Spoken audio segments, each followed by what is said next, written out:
Andrew McLean, everybody. I'm the CEO of Landcare Victoria, and I'd like to welcome you today to our webinar on understanding environmental markets, which will be followed up next week by another webinar about accessing those markets. I join you today from Wathaurong country and on the Bellarine Peninsula, and I'd like to pay my respects to Wathaurong community elders past and present, and to acknowledge and pay my respects to all the traditional owners throughout Victoria. Today we'll be hearing from Andrew Ward, who I'm told I should call Wardy, and Rowan Clark from the Regen Farmers Mutual. Wardy and Rowan are the key catalysers that have been leading the team developing the Regen Farmers Mutual. They've led the co-creation process that saw farmers collectively plan the founding of a farmer-owned broker that will assist farmers access all types of environmental markets. They have specialist expertise in holistic and regenerative agriculture and environmental and financial markets, and in cooperatives and mutuals. Landcare Victoria has arranged this webinar because we think that some of the approaches of the Regen Farmers Mutual that you will hear about are strongly aligned to the aims, objectives and methods of community landcare. We see it as a possible opportunity for our Landcare members to participate in the mutual and to find new ways of funding their work. Bringing this to you aligns to our objective of supporting a thriving and resilient landcare community. Now, the Regen Farmers Mutual's already been working with the Loddon Plains Landcare Network. So after Wardy and Rowan speak, we'll hear from Danny Pettigle, who is the Landcare facilitator for that network and also a member of the Landcare Victoria board. I'm going to stop talking now. I just have a few housekeeping points I want to make. The default situation is that your Zoom microphone is off.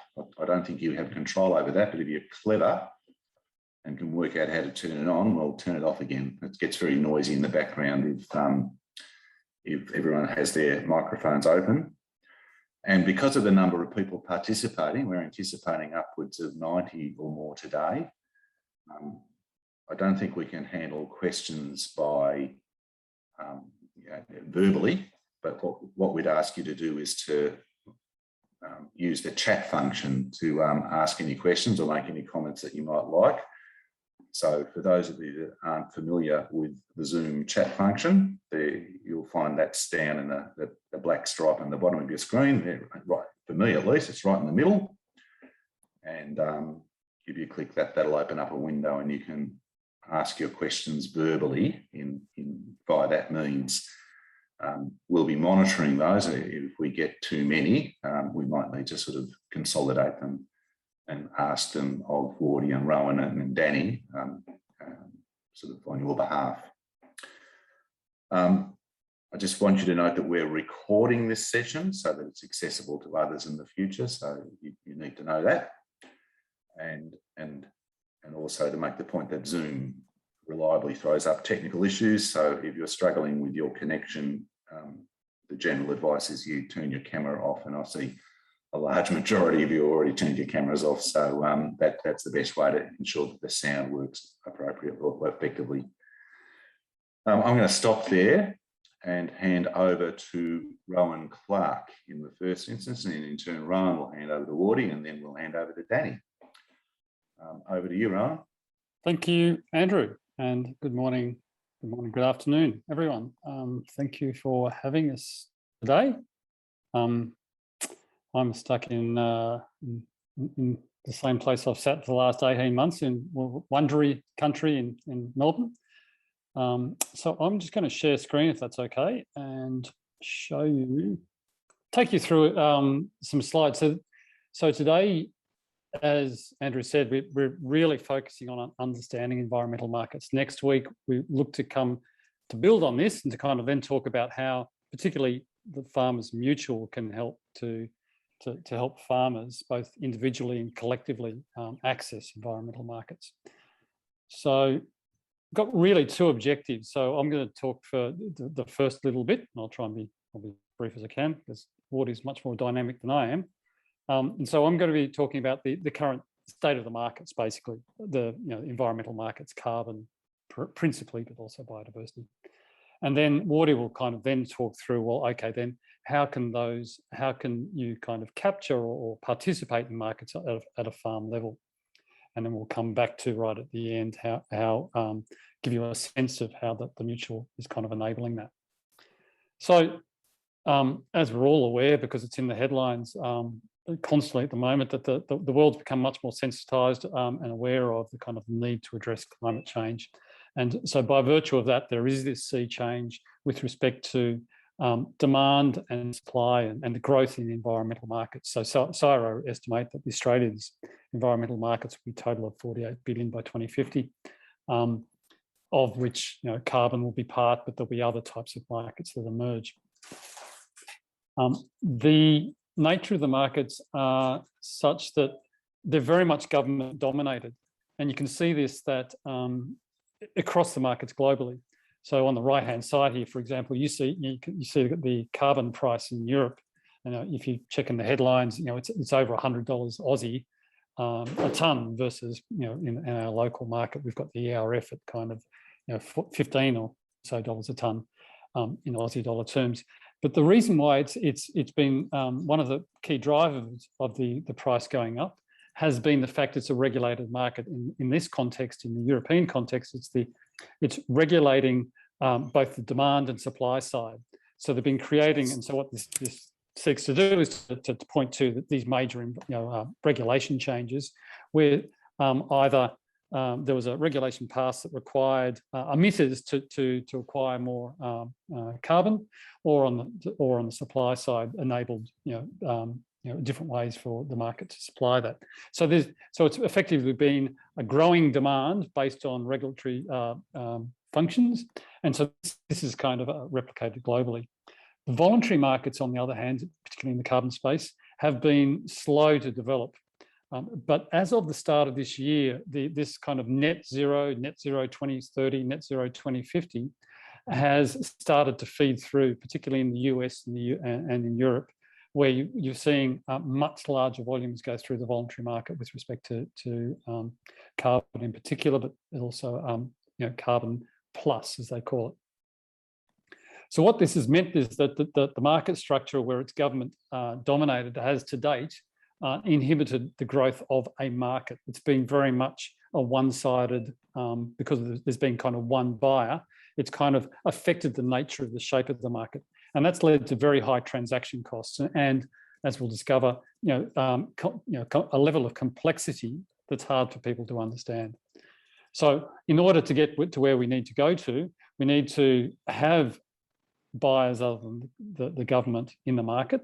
And in addition to that, we need some standardization across the markets to create transparency and allow competition to develop. And so this is certainly something that we're trying to enable. I love this slide, but most people don't for good reason. It's bloody ugly, but let me try and describe it to you, because the idea here is Australia. That blue box is the ERF scheme. And what we've got on the left here is the price per tonne in US dollars. And on the bottom scale is the volume of, in this case, carbon that's been transacted in that market. And so what you can see here is that effectively Australia sits smack bang at the median of the total market, across the period of these transactions since I think it's 2012. And so we're have roughly around about now more like $14 a tonne, but like at this point in time, $10 a tonne, versus Europe, where the prices are much higher.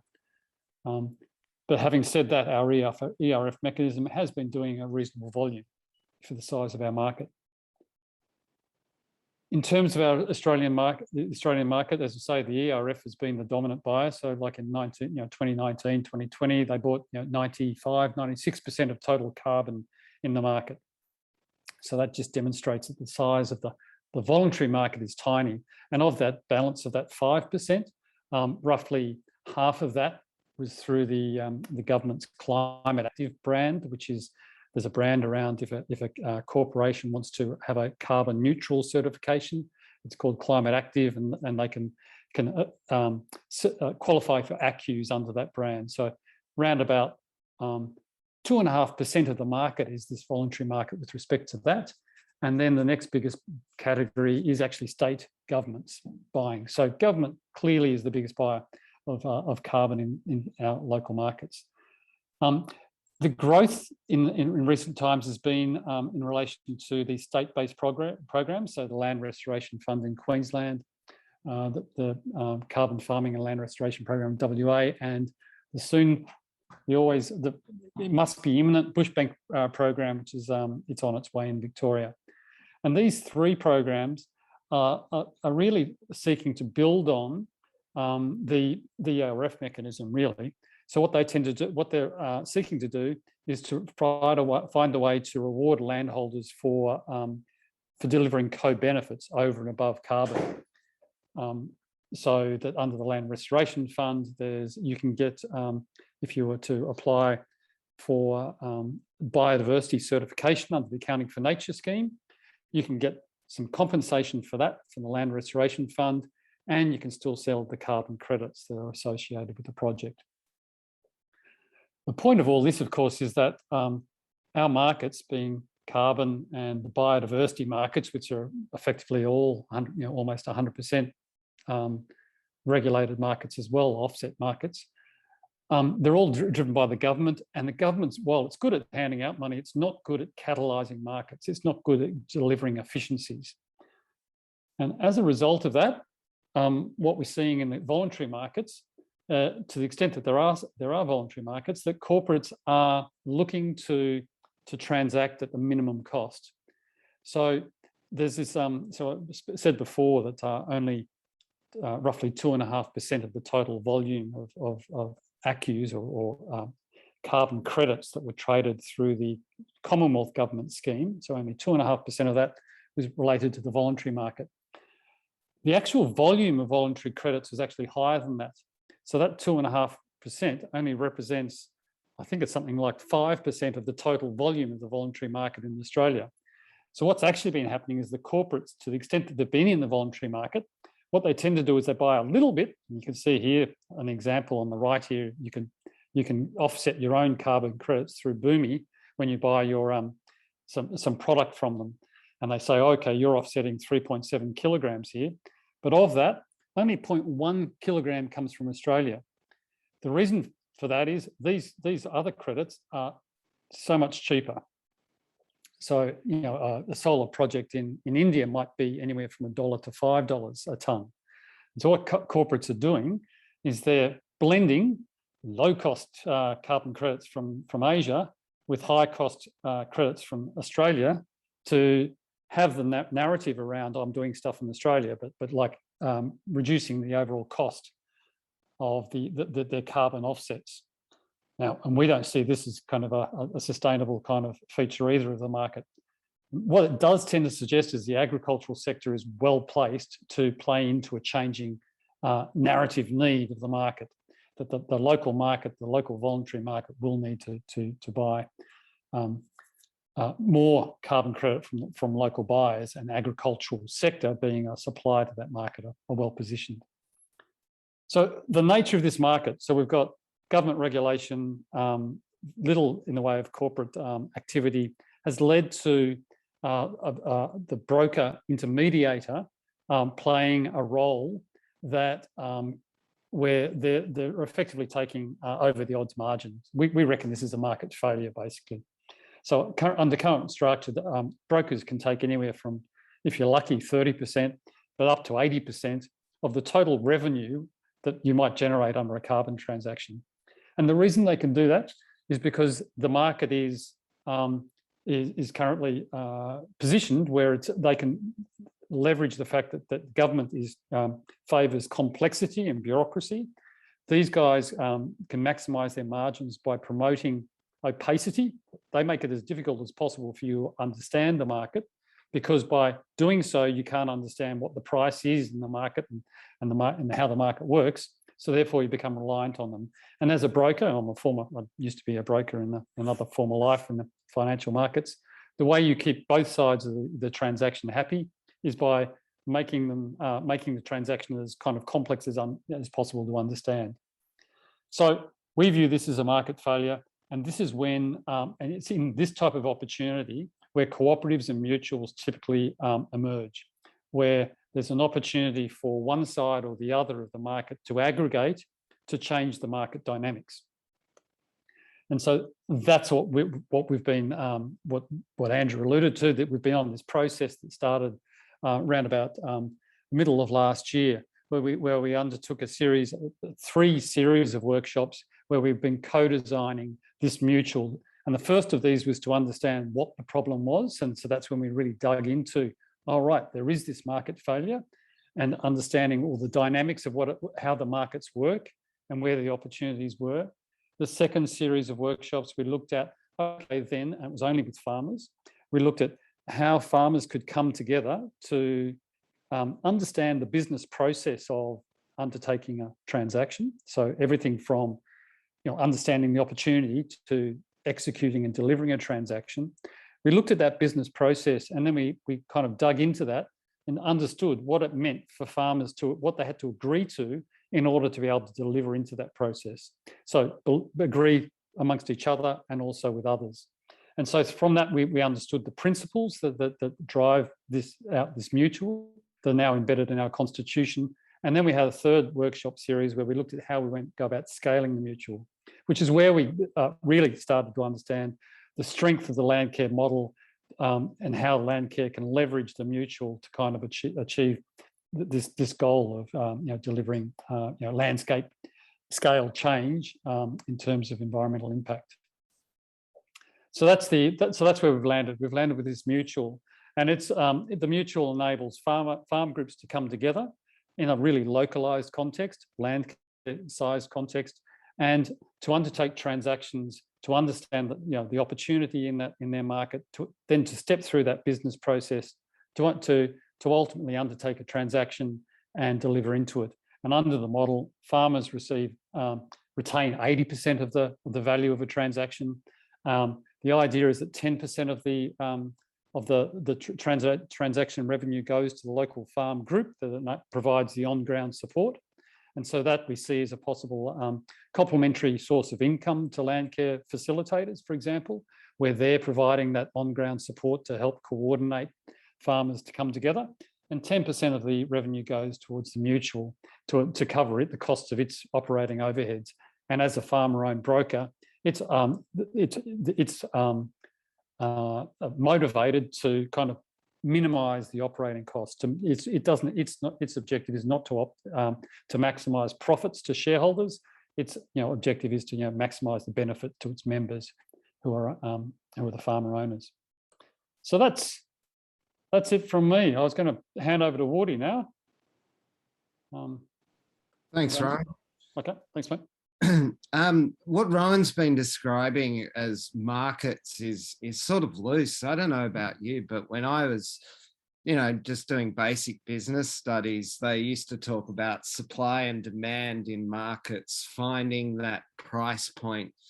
And what we have in Australia is more like regimes. So if you follow the bouncing ball and you comply with the government's process, you'll be rewarded with ACCUs, or environmental markets can pay you. And so that's a different thing. That's a regime, not a market. If we're going to actually counter that problem and create a genuine market where price discovery and term discovery is possible, then farmers need to move from being on the sort of front lines of the twin crisis of climate change and biodiversity, and move into the front foot, where they get to bring product, it's quite substantial environmental product, into the market and start negotiating some terms and start negotiating on prices. So how does this look like on your farm as a farmer? Rowan, if you could go to the next slide. So on your own farm, the things that you're able to do are sort of farm scale, and they're about building your asset, as in your business, your food and fiber production business first. So what we want to do in regenerative agriculture generally is make an ecological profit and a financial profit. If you're making an ecological profit but not a financial profit, you're in conservation. Or if you're making a financial profit but not an ecological profit, you're in mining. To be in regenerative agriculture, you need to be doing both. So what does that look like? Well, it looks like, you know, farmers putting a biodiverse area around a farm dam, creating a habitat for birds and bees, creating water resilience in times of droughts and mental resilience in those times. And that's good, but maybe next slide, please, Ryan. And in fact, that was the basis of why we started looking at mutualization, because we were exposed to a wonderful lady, Claire Cannon, who had done something similar to that. In her case, she used some biodiversity offsets to protect, you know, about a third of her property. And when she did that, she put it into a protected covenant trust for biodiversity reasons, but that had attached to it a land management agreement which enabled seasonal grazing to keep fire risk down and to keep that grassland healthy. Modern covenants understood that. Additionally, you know, she was able to do some replantings within that area and sequester carbon, which generated north of, you know, $250,000 for them as a net financial benefit. So she was able on her own farm to preserve some habitat, get paid for some carbon, generate a net financial benefit, and then also, because she had this amazing green provenance story, her beef is in the Cape Grim supply chain and her wool is in the QZ supply chain, receiving premiums within her market for her food and fiber. So we were like, wow, there is enough in here if I'm a farmer to be doing regenerative practices. If you go to the next one, please, Ryan. And so one of those practices might be planting trees. And if you use, you know, the regimes that are in place, the ERF, for example, you can plant trees. You've got the choice between plantation and multi-species. Unfortunately, though, you can't work up based on what sprouts naturally. There has to be intervention there. But knowing that there's intervention and plantings and protection of those trees, whether they're multi-species or plantations, you can accurately estimate before you lay a dollar down how much you'll be rewarded by from the ERF for doing that work. So if you scroll down, please, Rowan. One example is the example that we've got working with Loddon Plains. Nope, up one. Yeah. And what you saw previously was a heat map of Loddon Plains. And those colors refer to rates at which that standing forest or standing carbon, once it reaches 2 meters and 20% crown cover, will be paid by the government according to their model. And so this is a very simple example of how farmers, by creating a shelter belt or recognizing the need for a biodiverse area, can plant trees, knowing exactly where to plant those trees so that they can maximize their economic and agronomic benefit. And in the case of Loddon Plains, we're looking beyond that. In fact, we're looking at how can we get each of those individual farms to coordinate their plantings so that we can connect two populations of bird species that don't get happy with one another at this time of the year because there's no continuous woodland. We can serve that environmental benefit, serve that ecological and economical benefit concurrently through coordination. So going beyond one farm and into a group is one of those areas of value creation for farmers. Next slide, please, Ron. Another area that you will no doubt have heard about, you know, is soil carbon, and the opportunity there is pretty clear. You know, that the carbon in our soils relates to the water holding capacity, to the exchange between the living organisms, the inorganic minerals in our soil, and the plants that we're growing in them, whether for consumption as food directly by us or by our animals. You know, it is the level of carbon essentially that is representative of the level of life in our soils. And as we improve that level of life in our soils agronomically, we get improved production benefits. But additionally, we get into benefits around the environmental markets, like the CO2 that had to be withdrawn from the atmosphere in order to be stored in that soil. One of the ways that people are finding that generates soil carbon is time-controlled grazing. And so they're moving from set stocking to time-controlled grazing. They're getting an agronomic and a herd improvement, and they're getting the ability to improve their soil carbon, their water holding capacity, and their ability to sell carbon into either the ERF under the soil carbon regime, which is getting more and more sophisticated. We had a review this year. We had a change in legislation in 2018 to make it easier. But essentially on the ground, it's about creating more paddocks in your existing farm so that you give more time to your grasses to recover from a grazing. Your capital costs are water and electric fences to get into this. If you go to the next slide, Rowan, and we've already seen that the voluntary market is prepared to pay for soil carbon. And you might have heard of Wilmot and Cavan stations.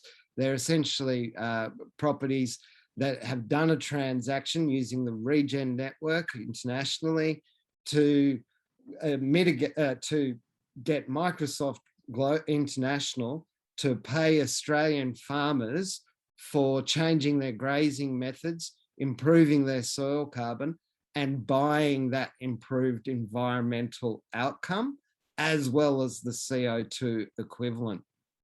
And one of the most awesome things about this is that Microsoft is open sourcing its discoveries from the buy side about how to interact with farmers.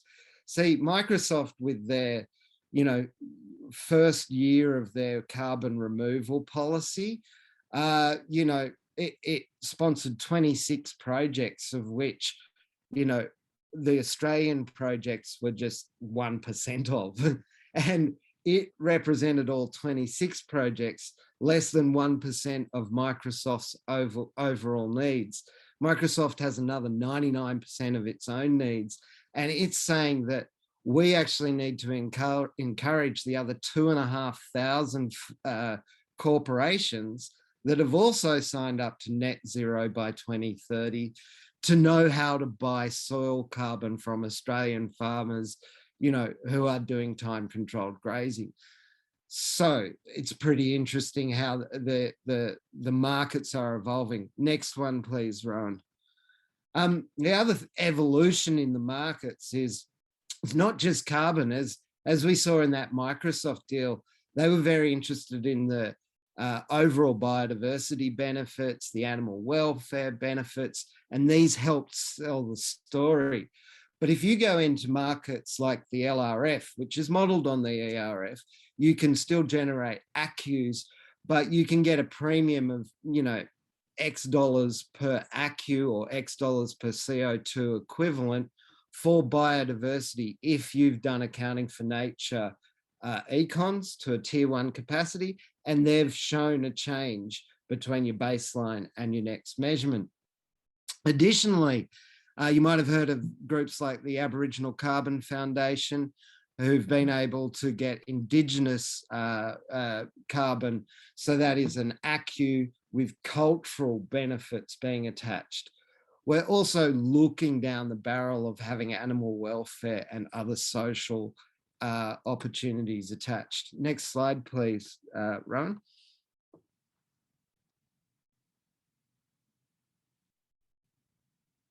I think we missed a slide, but in summary, Sorry, no, it's my laptop playing slow. I apologize. that's right. So what we're seeing with these co-benefits, whether they're biodiversity, whether they're cultural, social, water, other environmental benefits, they're starting to be priced into carbon markets, and they're starting to get their own markets.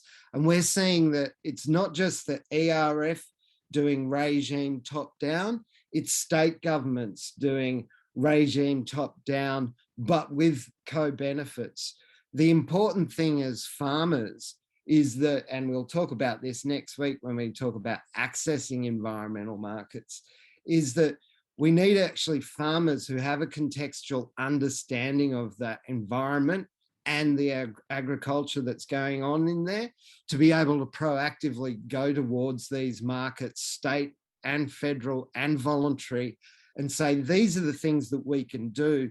These are the practices. These are the measures that ensure those practices. And these are the outcomes for our land and for you as an environmental buyer.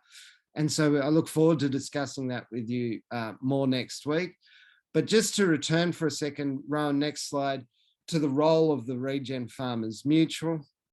Oh, I should say that the reason the Accounting for Nature, the Food Agribusiness Network and Regen Farmers Mutual are hovering above those econs on our screen is that we're helping farmers between Noosa and Gympie, who are members of the Food Agribusiness Network, do the first LRF transaction with carbon plus biodiversity co-benefits.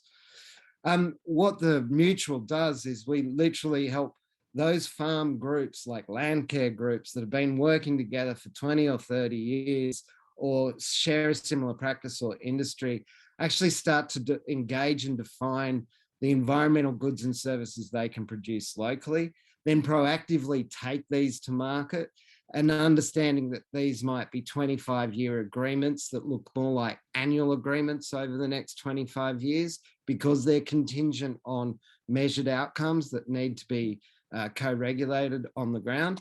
And then, of course, making sure that farmers get paid and get the maximum amount of that.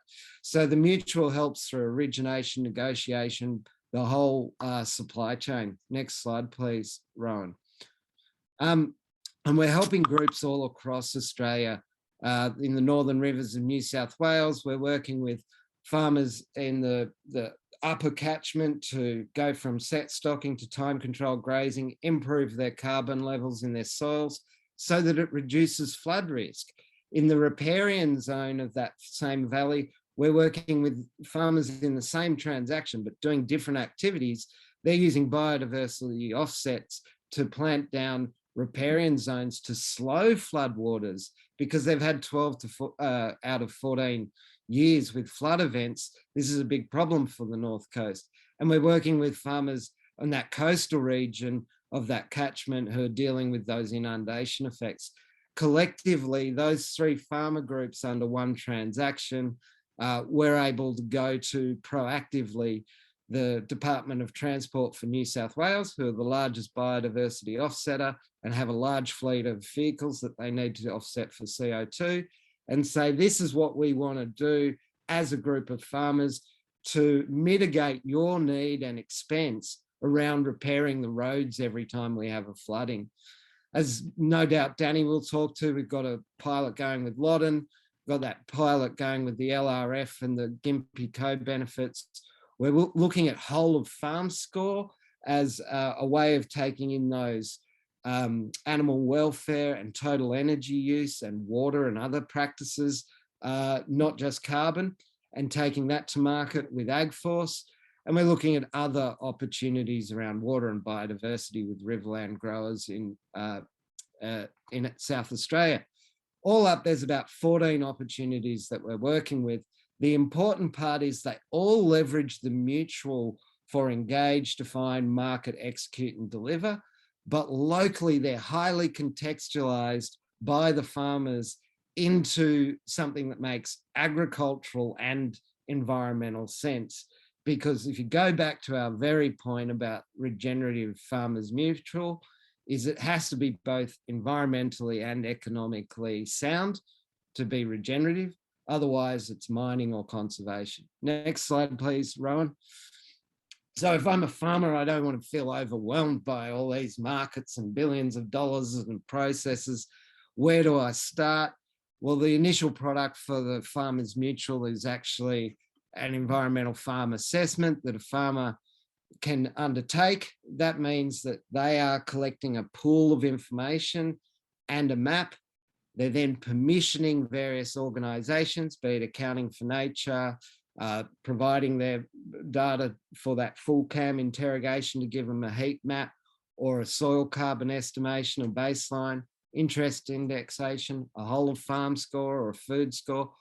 All of that information they can then use to permission various providers who give them a view as to what their opportunity is locally on their farm within their context, and then potentially what their contribution as a farm is to a landscape scale impact, like flood mitigation, drought resilience, or connecting to bird colonies together.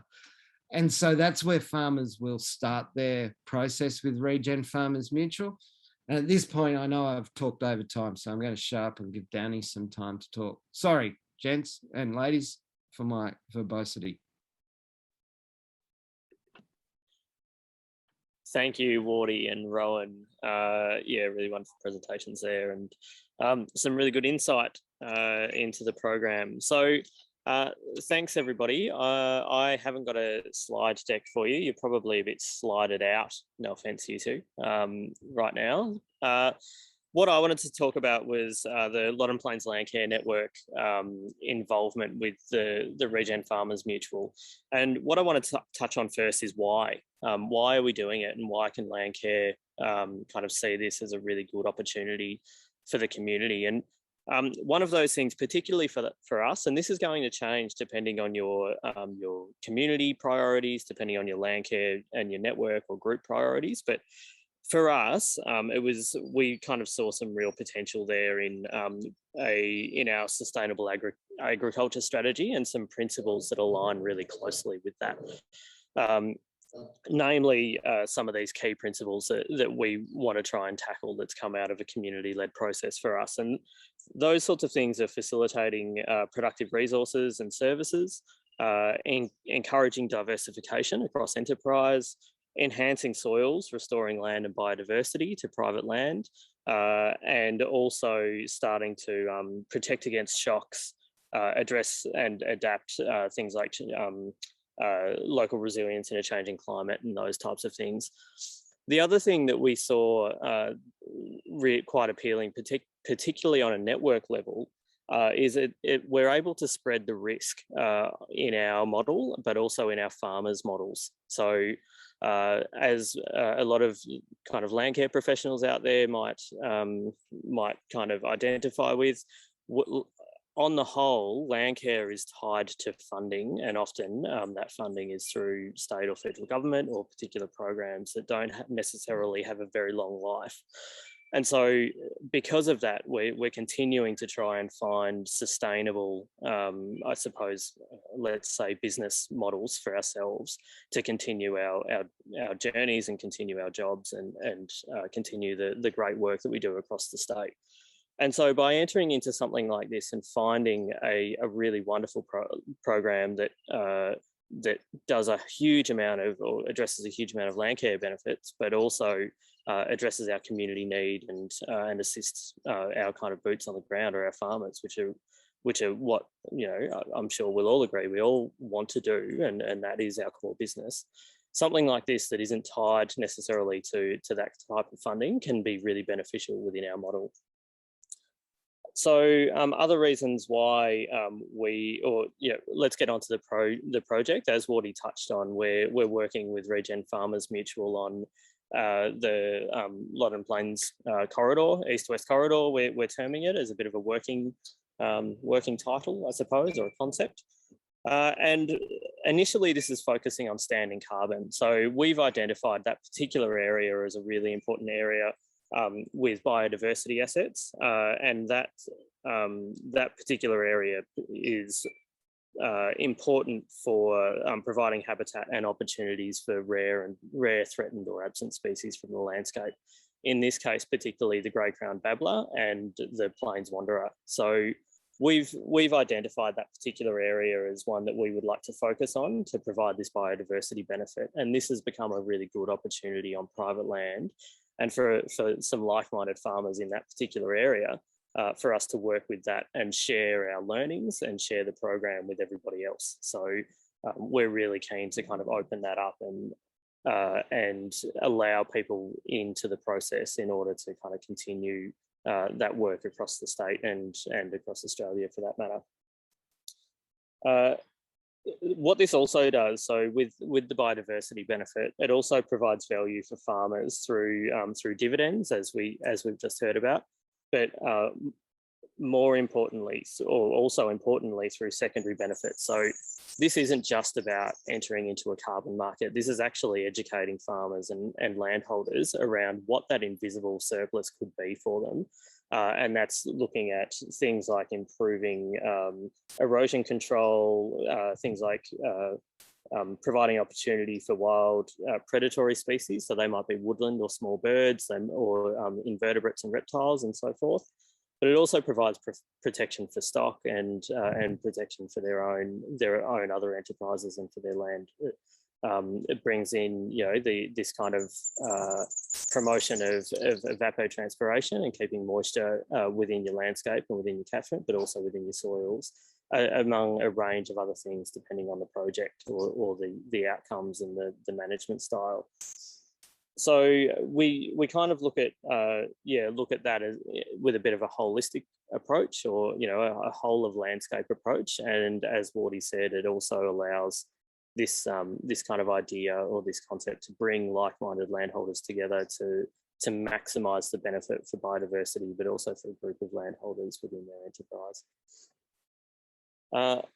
I think I've hopefully done that a bit of justice and given a bit of a background on what we're working towards and where this might lead for Landcare in particular and professionals to kind of do these sorts of things.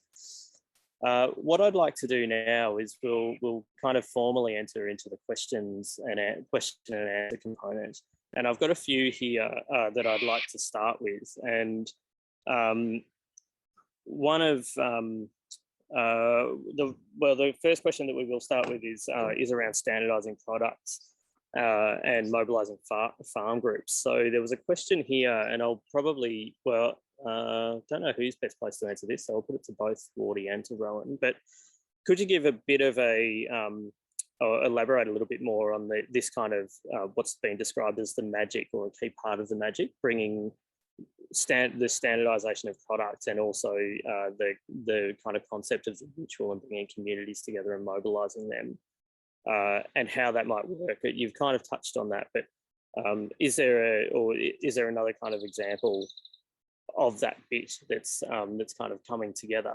And the second part of that question is, what about baseline measurements, and what are you looking to do to kind of show change within these models on a community kind of community scale?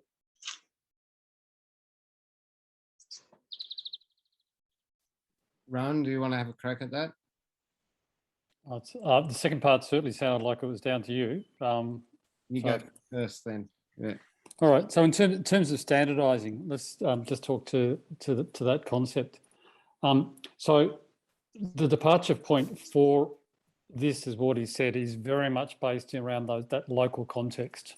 So the idea of understanding the landscape impact of environmental transactions, and not and avoiding perverse outcomes. Supporting a stand of blue gums, which don't do anything to promote biodiversity. They end up with negative outcomes.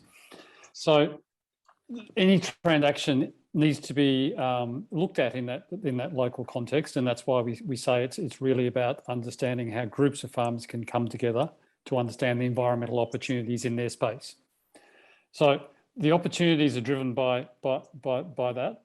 In terms of the actual standardization, that really talks to the other side. It's like, so how do we step towards markets when by its nature, biodiversity is a very local context dependent type entity, for example. Whereas carbon is, well, apparently it's 1 tonne. They talk about carbon being 1 tonne. That's what you require. But like in the market, how that 1 tonne is generated could be through, what is there, 34 different methodologies under the ERF, and that's not including under the voluntary schemes globally. So that there's under the voluntary schemes there's various certification standards you can apply. So where we're looking to go to with respect to standardisation is to use the power of the mutual, that aggregate buying power, that represents farmers to create a stronger hand at the negotiating table, so that when we approach the corporate and institutional and government market with respect to these context-dependent transactions, we're doing it in a way where we're saying this is the opportunity. So to talk to that Bellingen example, which is a great example. So there's those layers of possible transactions there. There's possibly soil carbon in the catchment. There's biodiversity along the riparian area. There's even potentially kind of permanent protection in the coastal zones where there's a need to protect against inundation and to create new biodiversity connectivity. Now, we're suggesting we can bring those together into one transaction where the farmers with doing soil carbon will be compensated for soil carbon, but collectively all those groups are delivering an outcome for New South Wales transport. And so the idea is the standardisation occurs through the negotiation process. Now we're creating a big institutional entity called the Regen Farmers Mutual, and we can actually negotiate with the New South Wales transport in a way that they can't actually currently. They're very reactive. We need to build a road. All right, we need to go buy some biodiversity offsets to do that.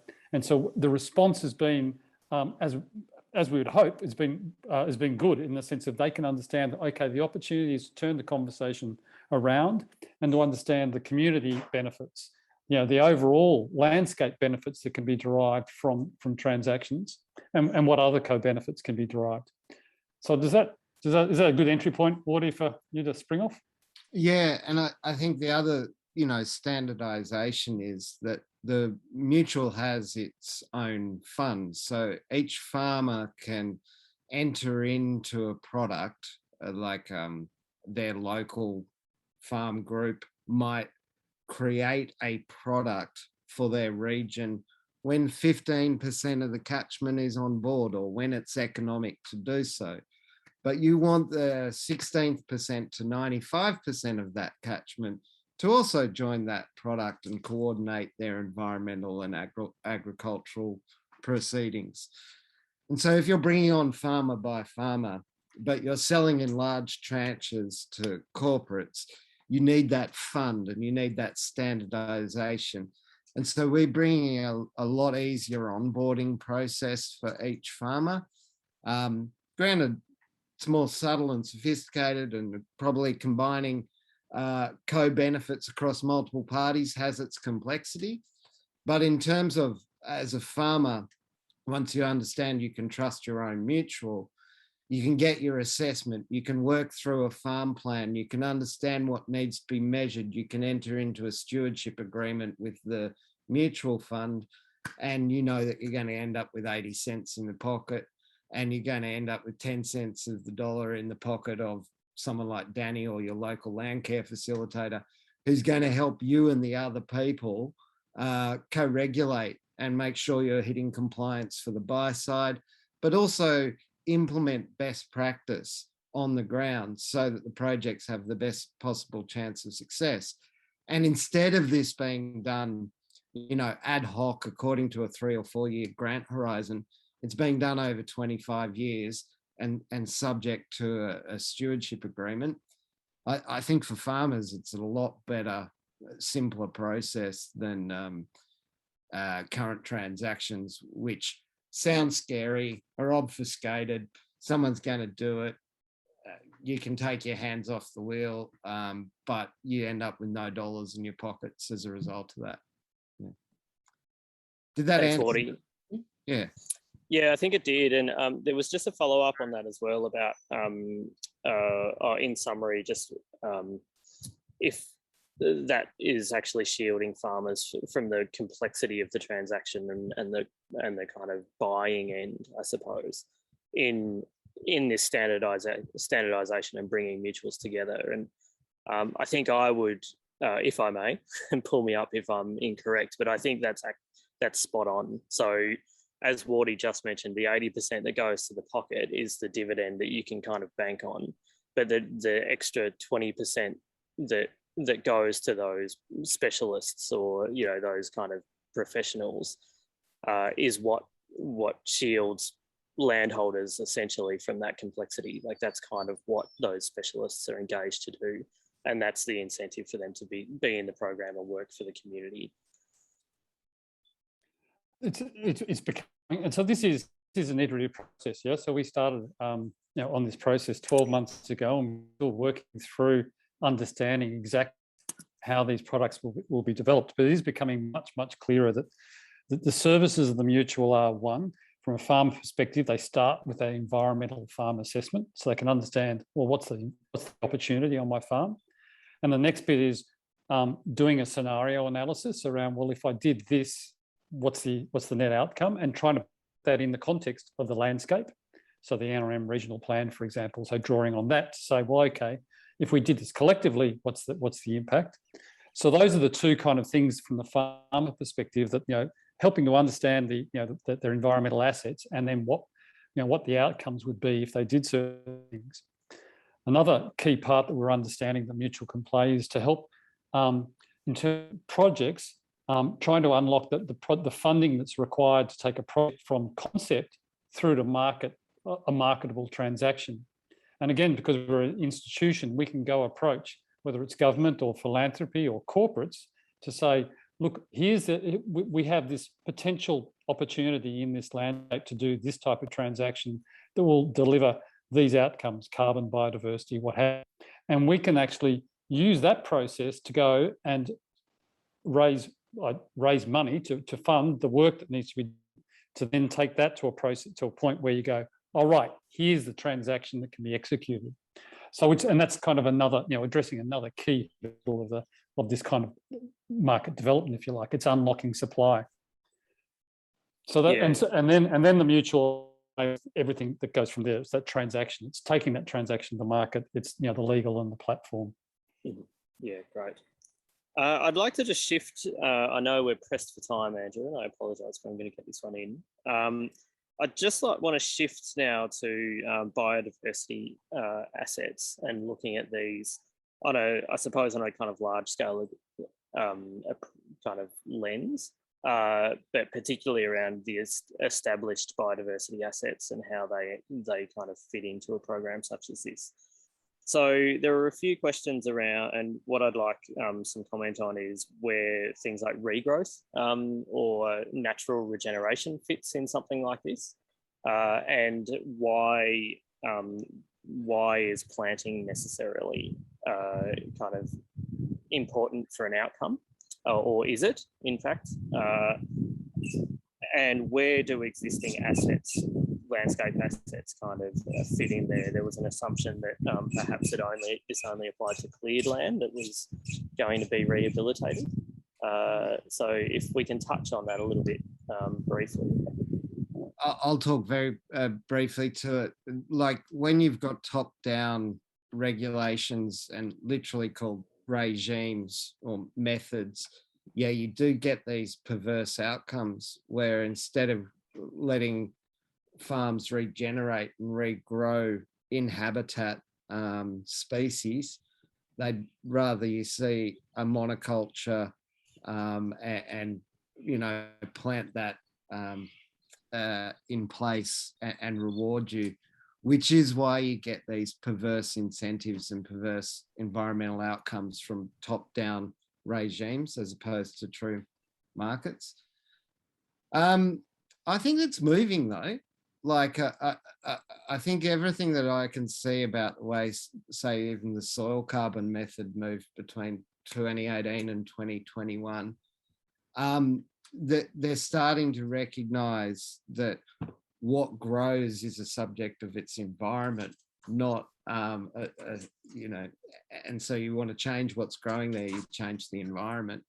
And that can be done positively and negatively. And going to that measurement question, you know, each year and seasonally, I would imagine farmers that are jointly creating a landscape impact and likely to jointly financially benefit from that landscape impact can co-regulate, co-train, co-educate with one another.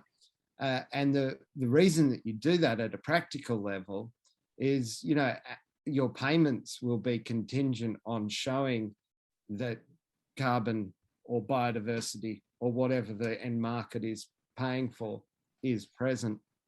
And, you know, yeah, that co-regulation is a valuable part of membership. Yeah, there might be something else I failed to answer there. Yeah. Yeah, thanks, Wardy. Yeah, no, that's good. I suppose just to add to that, I think what we're really touching on is regardless of established or establishing a project or you know, a particular area, whether that's remnant or whether you're putting stems in the ground, is it probably comes down to active management, really, active land management. So, you know, putting a fence around something and actively managing the weeds, for instance, will actually provide some kind of biodiversity benefit and probably be able to enter into something like this. On the other side of that, and Wardy kind of spoke to the Loddon Plains model or concept. What we're looking at, pretty intensively looking at, is working with the Carbon Farming Foundation to assess those natural assets that exist in the environment and in the landscape already, and what they actually do to provide that carbon benefit. So what I would say is there is definitely opportunity there there has to be opportunity there for private land assets already. It's just about, yeah, how that fits into the kind of farm design and that landscape assessment that you get. Just before I put it over to Andrew, you're about to wring my neck, but I just wanted to give Wardy or Rowan, only one of you, a chance to just give an idea of where, you know, how people can get involved. So if people are interested, where do they register? How can they express an interest? And are there other resources available that they might be able to have a look at to kind of get their heads around something like this, which for people who are maybe entering this space is pretty complex. Yeah, regenfarmersmutual.com is a website. But next week, we're actually talking a lot more about accessing market. So how do you do it yourself? How would you do it with an existing broker? How could it work in your context if you join the mutual? Or even doing nothing. We'll explore that next week. So your next step is book in lunchtime next week for the follow-up webinar. Thanks, Andrew McLean. Thanks, Danny. Can I jump in now, folks? Go for it, Andrew. Yes. I've been watching the clock tick down. I keep saying to myself, I'm going to interrupt when it gets to 1:27. No, 1:28. Now it's 1:30, so we really have to bring it to a close. It's the punk anarchist in me, perhaps. Yeah, that must be that. Yeah. Look, we do. It's discourteous to go too long, so I do want to bring it to a close now. So could you please join with me in thanking Wardy, Rowan, and Danny for their presentations and their responses to our questions. Perhaps you could wave your hand or do something like that to signify your appreciation. Just to remind you again that next week's presentation is not a duplicate of today's presentation, but in a sense an extension of it. So you're not already registered through Eventbrite and you're interested to hear about the issue of accessing these markets, then please get on and register, because the numbers we can cope with in the Zoom is limited. I'll thank you on behalf of Landcare Victoria. Thank you once again for your interest and participation. I'm really pleased to see we still have 49 people online and we've only lost a few. So that suggests that we've maintained your interest, and that's fantastic. And I think that, you know, it's never simple to sign out of a Zoom, but we're finishing now. So bye-bye, everybody. I'll leave you to log out. We'll hang on for a bit. Thanks, Andrew. Thanks, Andrew. Thanks, everybody. I can see the numbers dropping 32, 31.